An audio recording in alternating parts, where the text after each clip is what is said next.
তাহলে যদি মোহাম্মদে মুস্তাফা চলে যেতেন তো আসমানও ধ্বংস হয়ে যেত, মোহাম্মদে মুস্তাফা চলে গেলে জমিনও শেষ হয়ে যেত, মোহাম্মদে মুস্তাফা চলে গেলে হাওয়াও বন্ধ হয়ে যেত, মোহাম্মদে মুস্তাফা চলে গেলে জমিনও বন্ধ হয়ে যেত, মোহাম্মদে মুস্তাফা চলে গেলে দুনিয়ার নিজাম শেষ হয়ে যেত। অর্থাৎ যদি সমস্ত কিছু মোহাম্মদে মুস্তাফার উদ্দেশ্যে তৈরি, তাহলে এই বিশ্বাস আমাদের রাখতে হবে যে আসমান আছে মানে রসুলাল্লাহ আছেন, জমিন আছে মানে রসুলাল্লাহ আছেন, চাঁদ আছে মানে রসুলাল্লাহ আছেন, সিতারা আছে মানে রসুলাল্লাহ আছেন, হাওয়া আছে মানে রসুলাল্লাহ আছেন, পানি আছে মানে রসুলাল্লাহ আছেন, দিন আছে মানে রসুলাল্লাহ আছেন, রাত আছে মানে রসুলাল্লাহ আছেন। আর এইগুলো কায়ামত পর্যন্ত থাকবে, মুহাম্মদে মুস্তাফাও কায়ামত পর্যন্ত থাকবে। এখানে বিভিন্ন সিলসিলা, বিভিন্ন তরিকা, বিভিন্ন ফিরকার মানুষরা, বিভিন্ন আকীদার মানুষরা আমরা এক জায়গায় একত্রিত হয়েছি। তার সঙ্গে সঙ্গে বিভিন্ন ধর্মের ধর্মগুরুরাও এখানে উপস্থিত হয়েছিলেন, আমি যেটা খবর পেলাম। আজ এই বাগনান বিশ্ব নবী দিবস কমিটির তরফ থেকে বিগত বছরের ন্যায় পবিত্র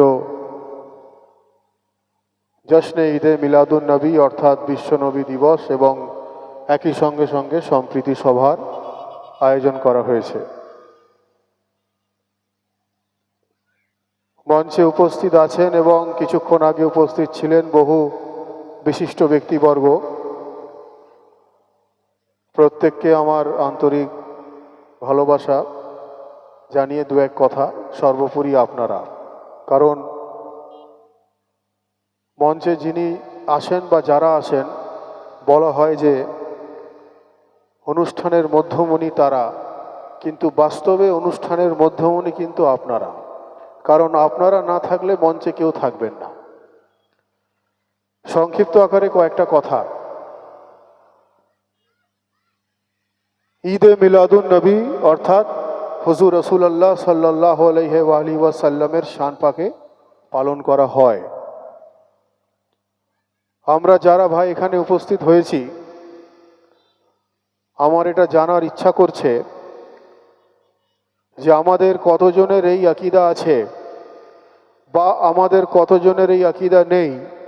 বিষয়টা আমি জানতে চাইছি যে আমাদের রাসূল সাল্লাল্লাহু আলাইহি ওয়াসাল্লামের স্মরণে আজকে যে মিলাদুন নবী পালন করা হচ্ছে, আমার জানার ইচ্ছা যে উনি আছেন না উনি ছিলেন, কোনটা? আপনারা কি বক্তব্য, কি বলতে চাইছেন?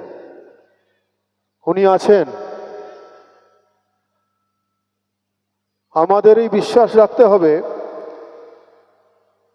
যে অবশ্যই রাসূলুল্লাহ সাল্লাল্লাহু আলাইহি ওয়াসাল্লামের ওয়াফাত হয়েছে, উনার বিসাল হয়েছে, উনি মদিনা শরীফে আরাম ফরমাচ্ছেন।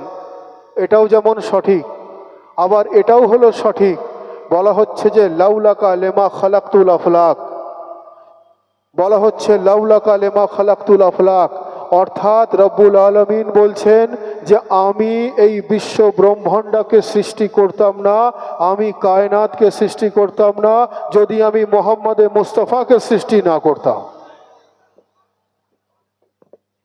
অর্থাৎ যা কিছু এই পৃথিবীতে আছে সমস্ত কিছু মুহাম্মদে মুস্তাফা সাল্লাল্লাহু আলাইহি ওয়াসাল্লামের ওয়াস্তায় রব্বুল আলামিন সৃষ্টি করেছেন। এবারে ভাই আজকের এই অনুষ্ঠান বিশ্ব নবী দিবস, কিছুক্ষণ পর অনুষ্ঠান শেষ হয়ে যাবে। লাইট, প্যান্ডেল, স্টেজ, মাইক সমস্ত কিছু খুলে নেওয়া হবে, খুলে নিয়ে চলে যাওয়া হবে। কালকে দেখবেন জায়গাটা পুরো ক্লিয়ার। আবার যখন নেক্সট ইয়ারে হবে তখন আবার লাগানো হবে।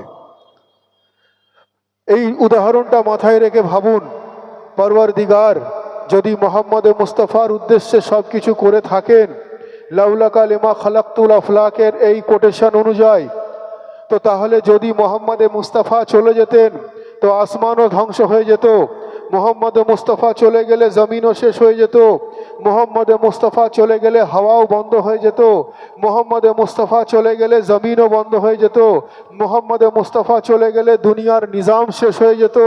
অর্থাৎ যদি সমস্ত কিছু মুহাম্মদে মুস্তাফার উদ্দেশ্যে তৈরি, তাহলে এই বিশ্বাস আমাদের রাখতে হবে যে আসমান আছে মানে রসুলাল্লাহ আছেন, জমিন আছে মানে রসুলাল্লাহ আছেন, চাঁদ আছে মানে রসুলাল্লাহ আছেন, সিতারা আছে মানে রসুলাল্লাহ আছেন, হাওয়া আছে মানে রসুলাল্লাহ আছেন, পানি আছে মানে রসুলাল্লাহ আছেন, দিন আছে মানে রসুলাল্লাহ আছেন, রাত আছে মানে রসুলাল্লাহ আছেন।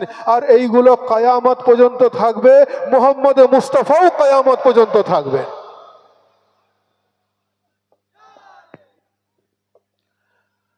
হাজরিনে মজলিস, দুটো বিষয় বলে আমি আমার বক্তব্য শেষ করব। আজকের এই বিশ্ব নবী দিবস,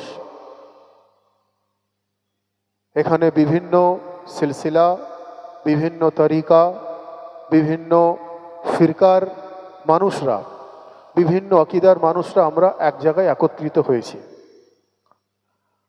তার সঙ্গে সঙ্গে বিভিন্ন ধর্মের ধর্মগুরুরাও এখানে উপস্থিত হয়েছিলেন, আমি যেটা খবর পেলাম। দুটো মেসেজ। প্রশ্ন আসতে পারে যে আপনারা বিভিন্ন তরিকা, বিভিন্ন আকীদার মানুষ এখানে উপস্থিত হয়েছেন, তার কারণ হলো একটাই। এ কথা আমি বহু বছর আগেও একবার বলেছিলাম, আবার আমি এখন রিপিট করছি, যে এক পরিবারের 7 ভাই। মুজিবুর সাহেব আছেন, আপনারও নিশ্চয়ই মনে আছে, আমি বিগত দিনেও বলেছিলাম, এক পরিবারের 7 ভাই, 7 জনের 7টা পেশা, 7 জনের 7টা কাজ, 7 জনের 7টা প্রফেশন, 7 জনের 7টা পরিবার, 7 জনের 7টা বাড়ি, 7 জনের 7টা গাড়ি, 7 জনের 7 রকম চিন্তা ভাবনা।